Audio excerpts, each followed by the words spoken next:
Good evening, I'm David Brown, and this is the Northern Sun Experience. The conference basketball season is in full swing, and on the women's side, no team has stood out more than Northern State. The Wolves came into this past weekend with a 13-1 record, having allowed just one opponent to score more than 60 points.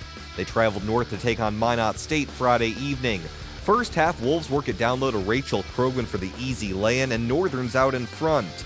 Back come the Beavers. They also work it down low as Alex Haley drives the baseline. She had 14 for Minot State, but Northern's attack would be too much. Nice pass from Krogman to Sadie Stotesbury for 2. She led the Wolves with 19, and Northern State tops Minot State 66-47. They'd also defeat UMary on Saturday to sweep the weekend and move to 15-1. Hot on the trails of Northern State is Wayne State. They hosted Minnesota State on Friday.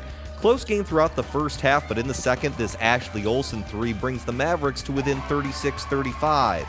But Wayne State would take over from there, mainly Ashton Yassi. Off the Paige Ballinger steal, she gets the easy layup in transition to push the lead to 5.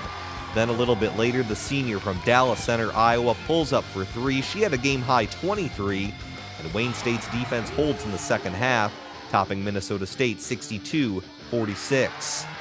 On the men's side, Minnesota State Moorhead was at UMary Friday. First half, Isaac Sevely works the pick and roll, gets the hoop plus the foul. Dragons up 11 at the break. In the second half, it's Aaron Lean from the top of the key for 3. He led the Dragons with 20, and they top UMary 81-52. But the biggest men's game was on Saturday in Sioux Falls. Minnesota State at Augustana. Second half, Mavs with the steal. Zach Monahan gets hit, but TJ Lake recovers for the 3. Minnesota State up 6.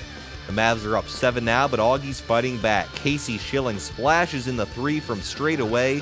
We would head to overtime where the Vikings would eventually pull away. Dan Jansen works the pick and roll inside. He had 29, and the Vikings avenged their only loss this season with a 98-89 victory in overtime. When we come back, former Augustana point guard Jordan Dalton will break things down on the women's side of basketball. The Northern Sun Experience on Midco Sports Network is presented by CU Mortgage Direct LLC, Sanford Health, and Dakota Land Honda.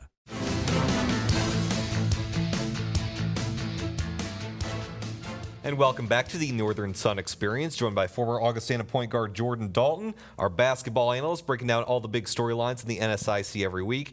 And Jordan, we're going to start with the women this week. Northern State just continues to dominate. Another weekend sweep. Rachel Krogman had her third straight double-double. The defense has only allowed one opponent all season long to score more than 60 points. So are the Wolves the most complete team in the NSIC? Well, they're definitely the best team. And you speak about Rachel Krogman, who I give her brother Eric Krogman a hard time. She's easily the best Krogman who's ever stepped foot in the NSIC. But she's just doing phenomenal. She's averaging 15 points, almost 11 rebounds per game. And she leads the team in assists. And you very rarely find a power forward who leads their team in assists. And what that allows them to do, it allows Northern State to play through her at the free throw line area, at that high post area, and she's able to knock down a 15-foot jump shot. She's able to finish inside in the post, but she's also able to distribute and get other people involved. And I know you mentioned is Northern the most complete or most well-balanced team. I think they're the most disciplined team. Like I said, only giving up 49 points per game, holding opponents to under 32% from the field, and only allowing 8 offensive rebounds per game. And so they really hunker in on the defensive end and make it extremely difficult for you to score. They play at that slow, methodical pace, and they just frustrate teams is what they do more than anything. Yeah, Rachel Krogman's got to be incredibly frustrating. Preseason player of the year, as you said, a power forward who leads her team in assists, that's pretty good. Absolutely. Held Minot to 30% shooting and Mary to only 35% shooting. Well, let's move on a little bit to Wayne State. Speaking of defense, they held Minnesota State to just 46 points on Friday. That is Minnesota State's worst offensive output in 2 years. Now, Wayne State's 13-3. They're not under the radar, but are they the biggest challenge to Northern State? I think they're definitely making a case for why they were ranked so high in preseason. And if you look at them, like you said, holding Mankato to 46 points, that's typically not their MO. They're typically a very high-scoring team, averaging 77 points a game. But that just shows the commitment that they have to one another, that they understand they're getting into the heart and soul of the conference season, and they do need to step up the defensive end. I like Wayne State quite a bit, mainly because, once again, they put a lot of pressure on the defense of every team they play with their ability to score and shoot the basketball from the outside. When you say, are they the biggest threat for Northern. I wouldn't discount Coach Traphagen's USF team. They've played great this year. They're 7-3 in conference, and they really shoot the ball well from the outside, making almost 8 3-pointers a game. And every game they come out, their thing is they want to get up big in the early part of the game. They've outscored opponents in conference season by 83 points in the first half. And so they really look to get out and get large leads earlier and continue to put that pressure on their opponents. So USF, you think, is another team that's maybe flying a little bit low right now that could pose a threat down the line? Absolutely. Like I said, I love Coach Traphagen and what they're doing with their team. They have great guard play. And obviously I'm a little biased. But, you know, any team with as phenomenal guard play as they have and can shoot the ball from the outside like they can is going to be tough to defend and to play against at any point in time during the tournament. He's, like I said, that three-pointer is a great equalizer in any basketball game you're going to play. Hey, you're not that biased. You went to all game, you're praising Sioux Falls, so of course you're not biased. Well, speaking of Sioux Falls, they didn't have the greatest weekend. They did lose to Winona State, who's another team that's sort of flying a little bit low right now. They bounced back. They beat Sioux Falls by 17 in Winona after they lost by 17 to Sioux Falls at USF earlier in the season. They're 11-3, Winona State that is. Do they have what it takes to also challenge teams at the top like USF? I think they're still looking for to put a big string of wins together. Right now, they've only beat 2 teams in the conference with above a 500 conference record. And so they're winning the games they're supposed to, but at the same time, they're going to have to make a leap, especially on the road. They're only 2-3 on the road this year in conference games, so they're going to have to prove that they can go on the road and get 2 wins. And that's tough. I know you said USF dropped one, obviously, Winona State. You talk about turning a 4-hour bus trip into a 7.5-hour bus trip because of weather. And so you got a lot of obstacles to battle against. And it's tough anytime you go on NSIC, anytime you go on the road, those Friday, Saturday games, it's tough to get 2 wins on the road no matter what team you are or who you're playing against. Winona State has some good leadership with Tara Roloffs and Connor Nagel. Well, you talk about teams making the leap. Concordia St. Paul, preseason favorite by most estimates, just 8-7 overall and 4-5 in the conference. What do they need to do to turn things around? In my opinion, they're not winning the toughness stats right now. Right now, they're giving up 68 points a game. They're allowing teams to get 12 offensive rebounds and only forcing 6 steals per game. So when you hear things like that, it makes me think that any team running their offense against Concordia right now is very comfortable. They're able to get the shots they want. They're able to get the looks they want. And you're not going to win any games if you're allowing the other team to be that comfortable on the offensive end. And so in order for them to turn around and make a really big push towards the end of the conference season, they're going to have to get stops consistently and turn turnovers into easy buckets on the offensive end. It seems that Annika Whiting is doing her part. Again, one of the preseason players of the year, has consistently been a double-double machine. Do the other players around her need to step up? Once again, I don't think it's necessarily the offensive end that's where they're struggling. I think their MO is defense, tough nose, gritty, blue collar, that type of MO. But that's not what they're doing right now. Like I said, Annika Whiting, she's going to get hurt. She's going to get a double-double. Their offense will come, but you can't depend on your offense when you're looking to get into conference tournament time. The teams who go deep into the tournament are the teams who defend, rebound, and don't turn the basketball over. And so I feel like those are the 3 areas they really have to focus on. Well, they'll probably have to focus on those this upcoming weekend. Now that we've gotten past the last week's storylines, what's the matchup you're looking forward to on the women's side this weekend? Extremely excited to see University of Sioux Falls and Northern State play. It's going to be a team of 2 very different styles. USF likes to get it up and down the court. They like to shoot a bunch of three-pointers. They like the games to be in the 60s and 70s, even in the 80s if they were able to do it. And Northern State, we just talked about them. No team has scored more than 60 points on them this year. And so in order for USF to pull the upset, they're going to have to control the tempo of the game and really speed up the pace. Yeah, it'll be an interesting contrasting styles both on offense and defense. You know, Northern State just wants to keep it low. Whoever dictates the pace, it seems to me, will win that game. And that's exactly what I wrote down. Whoever controls the tempo of that game will come out victorious. And we talked about it's tough to go on the road and get 2 wins. So we'll see how Northern State battles with the Friday, Saturday games this weekend. All right, thanks a lot, Jordan. Well, when we come back, Jordan will break down things on the men's side, including a big win for his alma mater over Minnesota State. We'll be right back. The Northern Sun Experience on Midco Sports Network is presented by CU Mortgage Direct LLC, Sanford Health, and Dakota Land Honda.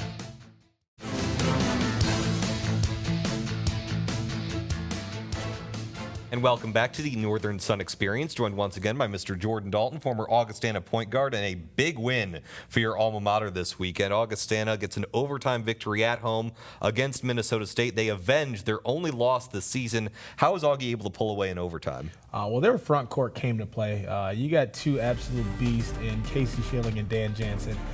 You throw in Al Richter there. Those three combined for 74 points and 22 rebounds on Saturday night. And it was just a great team win. The front court was playing well. They had to battle through some adversity. Monahan and Asa Marai also played great. And Augie just was able to make enough plays toward the end of the game to really pull out the win. If you look at the stats, they did a great job pounding the ball in the paint, not only with post-ups, but with penetration as well. They had 56 points in the paint and went 28 for 33 from the free throw line. So they were the aggressors the entire game and just kept that consistent pressure on Mankato the entire time. And actually, if you talk to Coach Billiter, you heard him say that Zach Houston was a big help for them down low on the inside. He was able to provide a defensive presence that they haven't had consistently throughout the year. And so he clogged up the paint. Mankato loves to run the pick and roll, and Houston was able to not only kind of show a little bit on the ball screens and slow up Monahan, but was able to get back and recover and really just make it difficult for anybody coming in the paint. You mentioned the big three of Jansen, Schilling, and Richter. They had more than 75% of the offense.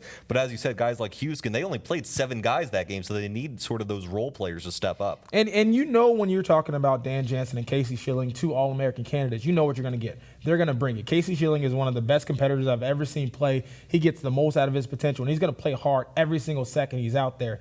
But it's the role players that are really stepping up. You talk about redshirt freshman point guard Jordan Spencer. He had 10 assists that game. You know, he's been a great surprise and a great spark off the bench for Augie and Coach Billiter. And they've needed that type of playmaker to really get easy shots. Because otherwise it was just throwing it in a Dan or relying on offensive rebounds. Now they have somebody who can penetrate, who can pitch for threes, who can drop it down low to the bigs. They've got a guy who can really make some plays and make life a lot easier for the other 4 guys on the court. Vikings with a season-long winning streak of 8 games right now. Now, on the flip side of that, Minnesota State obviously with the loss to Augie. And then on Friday, they only beat Wayne State by 6 points. Not to knock Wayne State, but they're 0-10 in the conference. It seems like a game that Minnesota State probably should have handled a little easier. Does Minnesota State have some issues right now? Is there a panic setting in, or do they just need to sort of relax and sort of get going? I think it's way too early to push the panic button. We talked about it. It's tough to go on the road Friday, Saturday games and get a sweep anywhere in the NSIC. And so I thought they had a great game on Saturday night, just fell a little short. What they have to do is find a consistent third scorer to go with Asa Marai and Zach Monahan. Those guys are playing at an All-American level as well, but they haven't found anyone consistently to be that third scorer. On Saturday night, TJ Lake did a great job of posting up in the corner, hitting 5 3-pointers and really stretching the floor out. And they're going to need some more consistency on that end. Yeah, and you mentioned they need a consistent third scorer. They have guys who can do it. They have guys like Connor Miller, Zach Romeshko, and as you said, TJ Lake. But do they need someone? It can't just be any random guy. Does it have to be someone more stable? I just think it has to be somebody. It doesn't have to be one specific person every single game. They just need somebody to help Monahan and Marai out on a consistent basis. Now, what they do have playing in their favor, they only played 3 games against teams who are above 500 in the conference the rest of the way. And so they have a very favorable schedule moving forward. So I would look for them to run the table and get a little momentum going into the NSIC tournament. Yeah, panic a bit of hyperbole, but not exactly the best weekend for the Mavericks. Well, a team that still continues to roll, again, maybe a little under the radar, even though they're at the top of the conference. That's Minnesota State Moorhead. Swept UMary, swept Minot State this weekend, 18-1 overall. Why did the Dragons work so well together? They just have great chemistry. They're assisting on almost 60% of their made baskets. And that's phenomenal. So that lets you know, as a defense, you can't key in on 1 or 2 people because they're going to move the basketball. They have great motion. They get penetration in the paint with Jordan Rear.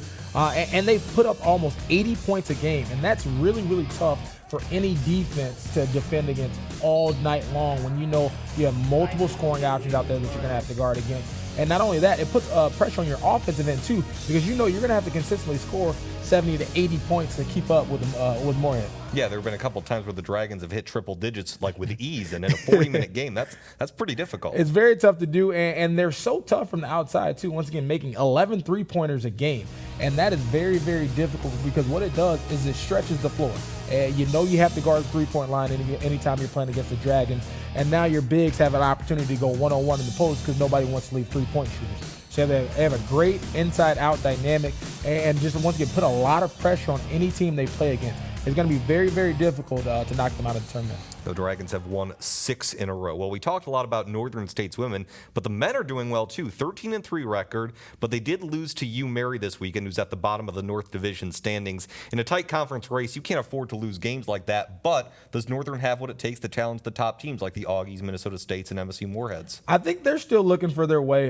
We talked about it. It's tough to go up to Bismarck and Minot and get 2 wins on the weekend, but they're a well-balanced team. That 4 out of the 5 starters are still scoring in double figures, and so you got a lot of balance, you got a lot of scoring options. They're going to have to buckle down on the defensive end. Right now, they're giving up 72 points, over 72 points a game, and so if they look to become one of those upper echelon teams in the NSIC, they're going to have to make more of a commitment on the defensive end to get consistent stops and consistent rebounds. Because, like I said, they got a lot of options, a lot of weapons on the offensive end, but if they don't make a commitment and get those stops, they're not going to be able to go very deep in the tournament. Yeah, a couple close games, just a 1-point victory over Minot, only a 4-point loss to UMary. Well, looking ahead to this weekend, the matchup you're looking forward to? Looking forward to Northern State and SMSU, Southwest Minnesota State. They played earlier in the year in Marshall, early in November, and it was a great game. Overtime win for Northern State. They were able to pull it out by 5. But Marshall was up by 11 points in the first half. And so they've contended that they can play with and beat Northern State. They just have to consistently put two halves together. And I love Coach Bigler and what he does down in Marshall. He gets the most out of his players every single night. And you know when you go into Marshall, it's going to be a dogfight no matter what's going on. And that'd be a great statement win for Northern State, too, to go on the road and get a big win like that. It shows a lot about your team's character and their determination. All right. Well, thanks a lot, man, for once again providing all you need to know about the Northern Sun Intercollegiate Conference men's and women's basketball, Mr. Jordan Dalton. When we come back, it's Under the Northern Sun at Concordia St. Paul. The Northern Sun Experience on Midco Sports Network is presented by CU Mortgage Direct LLC, Sanford Health, and Dakota Land Honda.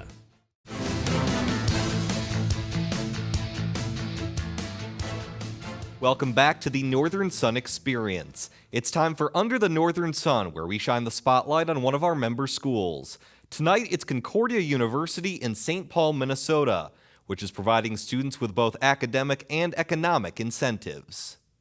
Concordia University is a Christian liberal arts school located in the College District of St. Paul.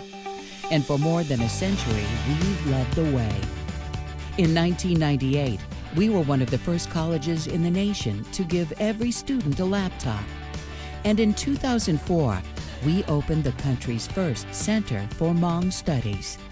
We were the first in the Twin Cities to offer Division II athletics, and the first in Minnesota to offer adult degree completion programs. Over the past 20 years, we've invested $30 million into building our technology infrastructure and state-of-the-art facilities. All along the way, we've made it a priority to support the success of our students, academically, spiritually, professionally, and personally. That's why, at the beginning of our 120th year, we're taking another bold step.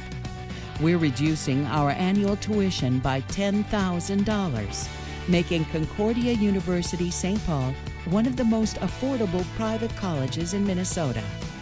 We believe a private education should be available to everyone without the burden of oppressive debt. This tuition reset makes a Concordia education accessible for less than $20,000 a year, and that's before any financial assistance. Through responsible stewardship and innovative planning, we've positioned ourselves to continue providing the same high-quality education our university is known for at a more affordable price. As always, Concordia University St. Paul will continue to lead the way by providing students with personal attention in a vibrant metropolitan community with access to opportunity. And now, that same experience is an even better value. I'm Concordia University President Tom Reese. We invite you to join us as together we take a bold step into the future. Concordia University St. Paul. Responsive, relevant, real. When we come back, it's DB's Picks, my top 5 plays of the past week in the NSIC. The Northern Sun Experience on Midco Sports Network is presented by CU Mortgage Direct LLC, Sanford Health, and Dakota Land Honda.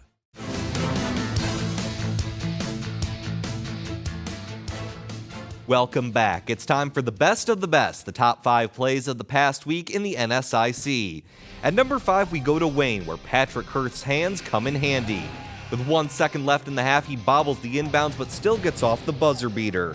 Check it out one more time. Nice inbounds from Tyler Nagy, but Hurst's hands-on basket is number 5. At number 4, we go to Fayette, Iowa, where Bo Pagel works both ends, the steal against Sioux Falls and hammering it home on the other end.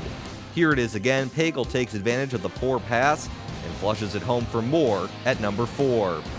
For number 3, more steals and more slams. This time it's Minnesota State Moorhead's Prescott Williams doing his part against UMary. He takes off from just inside the free throw line, and while the basket was free and it's at play number 3, it led to another week at number 1 in the standings for the Dragons. At number 2, it may not be hockey, but Northern State finds a crease. Nice bounce pass from Darren Paterka to Seth Bashan for the slam. Here it is again. Paterka bounces it between 2 Minot State defenders to find his teammate. 2 great plays for number 2. But for number 1, Carson Parker beats the buzzer. With time winding down in overtime, he nails this corner 3 with 2 seconds left to give Upper Iowa the victory over SMSU. The Peacocks are flying high thanks to Parker's heroics at number 1. And once again, a thank you to all NSIC member schools for their contributions for this week's show. We'll be back next week for another Northern Sun Experience.